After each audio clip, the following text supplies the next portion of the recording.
Hey everyone.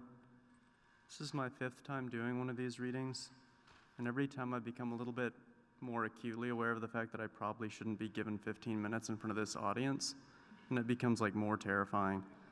And I kind of wish I could go back to being young and stupid. Anyway, I want to say some quick thank yous. Thank you to the SWC staff. A thank you to former program director Wyatt Prunty, who was my teacher as an undergrad, and also helped, give me the opportunity to work for the conference. The new program director, Leah Stewart, who's been doing a really great job of, taking us into a new era as a conference. And finally, my teachers at the MFA program in University of Oregon, Danny Anderson, Jerry Doran, and Garrett Hongo. All right, I'm gonna start in. This is called Unwritten Poem. The lightning bug waves its antenna through the morning into afternoon. The spider hardly moves, though I watch it for hours. Just once I catch it, slope to the hard corpse in making, dexterous fangs slipping one by one into the neck. At 80 years old, my grandma is lithe as green wood, twig thin and hardy, working the garden for hours, wrenching up kudzu two-handed, watching the curve of her spine, dimpled, discernible, bent to the task, holding up those two immaculate ears, a blue garden hat. I possess no trellis worth twining her to. I run variations. I, the spider, clad in patience, almost savoring the inevitable. She, the spider, I, the lightning bug, disarmed and woozy, swooning with the venom of her fangs, her super aliveness. What is death but the web, crosshatch of silk, unyielding and supple, substrate with no end and many beginnings? This the poem I thought to write, but didn't, it being impossible. This one's called Dragonflies. Dragonflies have moon-colored eyes and tails like the sky's cobalt veins. Hundreds shiver the air above Spencer Butte. And below, another young woman is killed for having a penis, killed for not having one, and spiders are born. As a man cries faggot, fuck you faggot, at my back, redbuds weep up a purple carpet, on a forest path I know by heart, and a single possum walks it like a movie star, a bride. A drag queen maps her wrists in red. Cardinals kindle the elsewhere. Dragonflies shimmer the tree line, cast an underwater dapple on the possum's sister's empty skull. What separates my life from hers is membranous as wing, as delicate. Dragonflies shiver the air above Spencer Butte.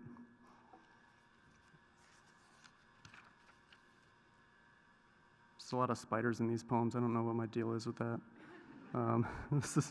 This one is called The Suicides. Yes, I know it was easy as washing ashore.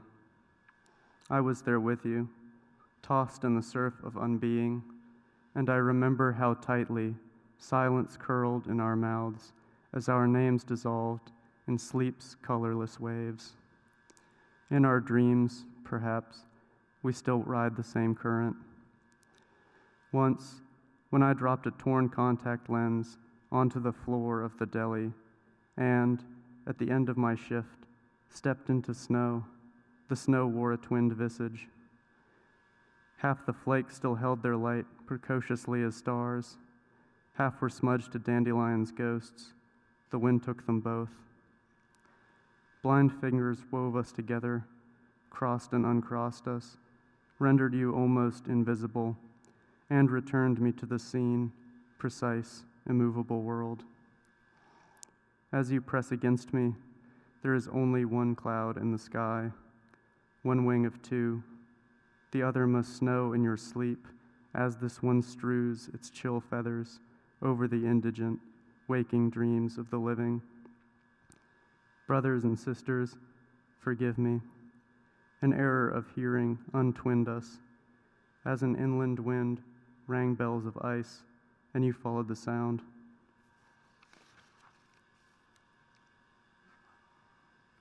All right, I have like 2 dramatic monologues. They're both, confusingly enough, like titled sort of the same way, but this is 2 similar but separate characters, which I think is worth noting since it'll just be really confusing if you're trying to piece together a narrative out of them.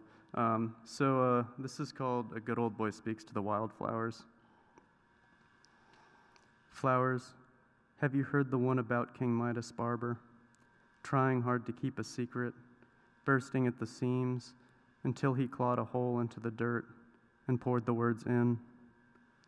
This will be something like that.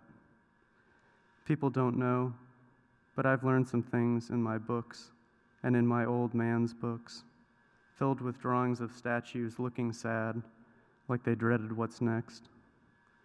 That story ends when flowers sprout and give the whole secret away, so I'm giving mine to flowers full grown and letting them wither in each tiny bell mouth come fall. I come here each day right after work to stare off the mountain, hoping for a lightning flash and sheets of far-off rain. My life turns fast as lightning shivers down. I love my wife. We married young. Our son came not much after. 2 weeks later, I got my manager's job on the assembly line. I paid the bills, and Dad stopped riding my ass. Coming home dirty and wiped, changing the 2-year-old's diapers, trying my very hardest not to complain. Sometimes it's easy to feel like my whole life's been a run down the factory floor. Each set of hands adds its bit, and here I am, stamped and cellophane packed at the end. I start to forget all the things I was made to forget. When we bought our son his first toy, Laura said we should get him a lion because they were manly and fierce, like his daddy was. My first toy was a bunny I carried so long that Dad had to take it away, said I was too old, and it was no good. I think he'd seen something, knew I'd learned other things in my books, in glossy magazines Mom left by the table we ate dinner on. Or he'd overheard the pact I'd made with the unvarnished floorboards, over which I stole each night to the hook where Mom's pocketbook hung, and her makeup kept its vow of silence, and the compact mirror shone in the dark, quiet mouth of the bag like a pearl. To this day, on business trips, I sometimes line my eyes in the hotel room mirrors and hit up the bars, quaking with something like joy and with fear of Laura's eyes, if she could ever catch me out like that, and of my boss's eyes, and my old man's, and of my son's. Did you see it? There, the lightning flash, which has no start or end, isn't running up or down, but all comes together at once. Maybe the parts up ahead are already there, and nothing can change without changing the angles and forks that I've written, the ones I'm writing right now. I've missed 7 texts from Laura, talking to you, standing here. Baby's been puking all evening. I'm needed back home. Mum's the word. You promised. May the lightning flash we witness stamp our secrecy and bring you a rich summer rain. This one's called A Good Old Boy Leaves for the North. It's cold for early spring. I stand at the pump a long minute after the whisper of gas quiets down. The pump nozzle shudders and kicks, and I watch clouds of breath rise up to hang among the redbud blooms like cobwebs in the moonlight. This is the same parking lot we loitered in, the boys and I, sipping red wine out of sweet tea cans until the cops showed up.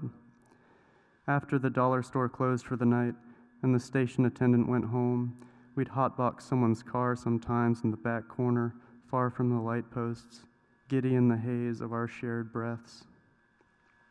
Those boys won't so much as look my way, not anymore. Seems like they'll chase anything else in a skirt, but they won't look. This time, I've decided I'll really do it. I'm leaving this town. I turn the key and the engine coughs softly twice before it catches. Pulling out of the lot, the rain starts to fall. It drums on the hood of the car as I skim the small town streets, one by one, whispering their names. Then the darker county roads, slicked with rain and purple blooms, tended lawns, and then untended fields, and the place where the stream sidles up to the road and runs in parallel with it a mile, fringed by the cattails we whipped ourselves with as boys. I say my goodbyes. Then a final left onto a gravel road, cutting through the woods beside the house where I grew up. Quiet trees now greened, but still half naked. Ponds of standing water edged by briars, knots of kudzu vine. This the place I used to come to, wearing Mama's stolen dress, so I could play at being queen of the forest. I knew every spider by name, every pond. I named every tree. It's too late to say much else. I've reached the end of the woods now, taking the on-ramp onto the highway, breaking into moonlight bright and lonely as taillights ahead. Spider moon that guides this web of asphalt, guide me now. Shiver the right county roads with a twitch of the leg, so I know which to take. I'm not ready yet to be cocooned in smoke and breath. I'll go down these roads like rain on silk. This is the last one. This is called Sway. Listen to camellias unfolding. Will they lisp for you? Dance as you want me to dance, a loose-wristed sway. You want a sachet and sequins, titless shimmy, sexy roll back and sit, and hips I don't have. Listen, my laugh is unfolding, stroking low registers first. Waxed buds shudder and pop like so many corks, velvet sepals swoon. Then the inner petals arc and quiver, brush of anther, rouge work, lace of sunlight, going weightless, jumping the octave, climbing so that only those with wings can trace white paths to sugar, cold and shrill as champagne's shot hysteria, caught in a dance with the air, froth of petals, swaying in ruddiest sunlight before the wind shimmies them down. Thanks. Oh, up next. Up next, we have the fiction writer formerly known as Kate Jayroe, whose birthday it is today.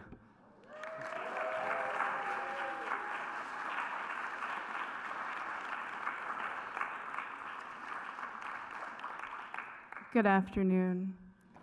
How fantastic are Anessa and Nathaniel? Can we clap one more time?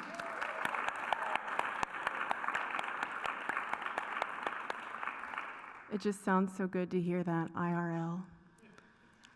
Thank you so much to Leah, Gwen, and Adam, and thank you to my wonderful colleagues on staff, and thank you everyone for being here today. I'll read a short story. Splendor in the corn.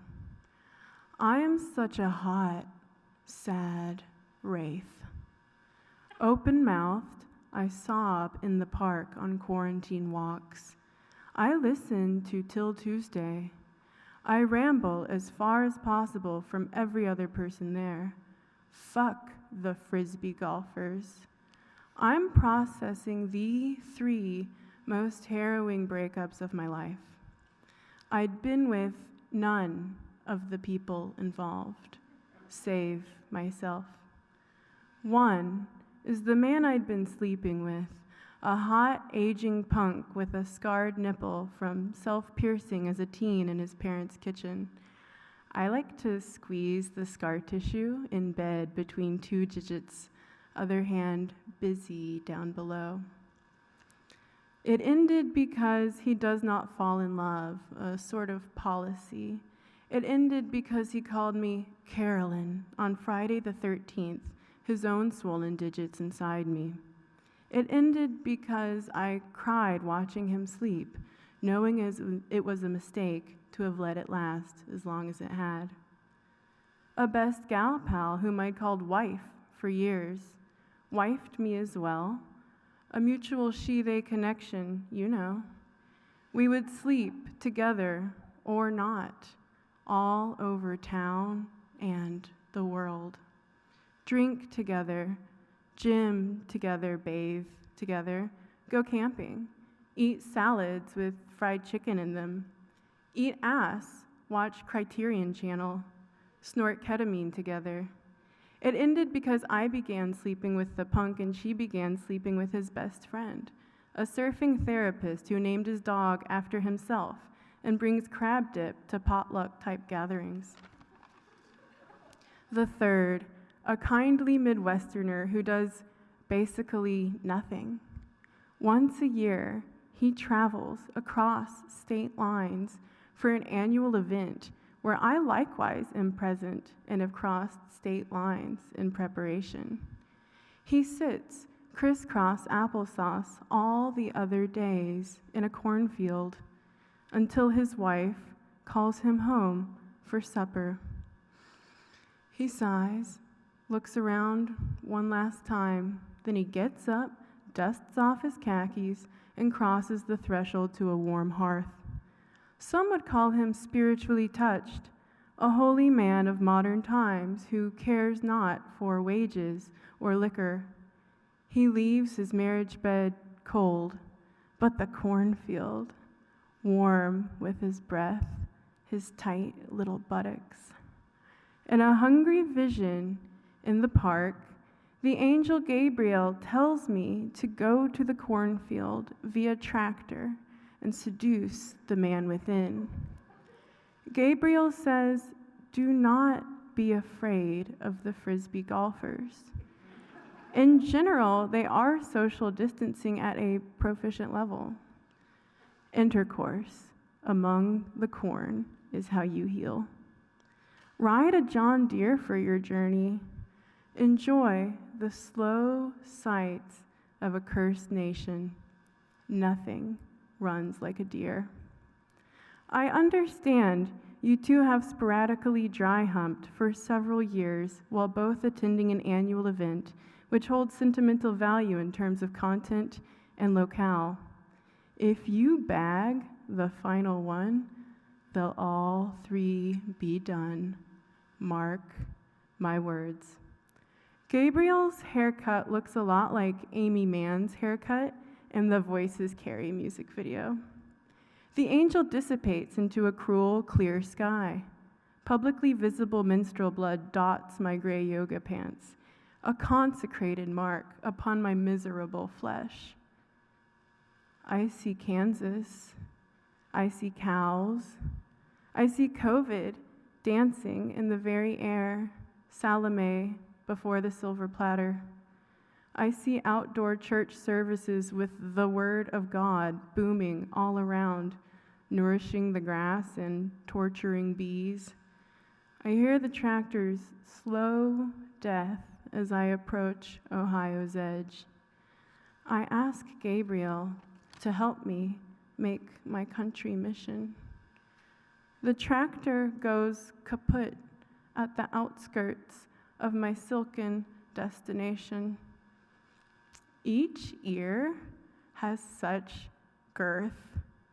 Morning dew smooched each tip. All these blooming cobs are tall, sex incarnate, and I feel something dropping deep in the deepest goddamned pit of me. Immersed in a labyrinthine patina of gold and green, I don't know where to go. How long may I live off corn? Grilled, creamed, pop secret. It has been many hours or half of one. I lie down and nap under the dumb watch of a scarecrow wearing a caftan.